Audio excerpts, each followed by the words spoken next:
Hi అండి, అందరికీ నమస్కారం. ఈ స్టోరీ మా తాతమ్మ మా అమ్మకి చెప్పిన కథ. అప్పట్లో రోజు వాళ్ళు వాళ్ళ నాన్నమ్మ పక్కన పడుకొని కథలు చెప్పించుకొని వాళ్ళంట. అందులో ఈ చిన్న కథ మా అమ్మకి ఎంతో ఇష్టం. ఒకరోజు సూర్యుడు చంద్రుడు భోజనాలకు వెళ్ళారు. వాళ్ళ కోసం వాళ్ళ అమ్మ వాకిట్లో కూర్చుని ఎదురు చూస్తూ ఉందంట. ఇంతలో సూర్యుడు చంద్రుడు రానే వచ్చారు. అప్పుడు వాళ్ళ అమ్మ, నాయనలారా, నా కోసం ఏమి తెచ్చారు అని అంటుంది. అప్పుడు సూర్యుడు, నేను కడుపు నిండుగా తిని వచ్చాను అన్నాడు. ఏమి తేలేదు అని అంటాడు.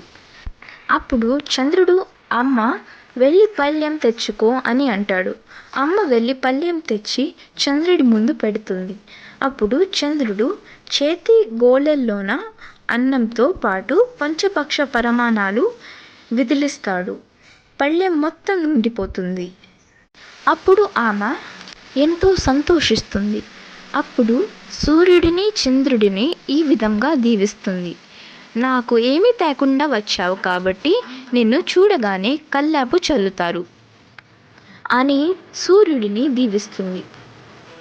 నిన్ను చూడగానే అందరూ సంతోషిస్తారు, మీ వెన్నెలలో ఆడుకుంటారు, చందమామ అని ప్రేమగా పిలుస్తారు, మీ వెన్నెలలో అన్నం తిని కమ్మగా నిద్రపోతారు అని దీవించింది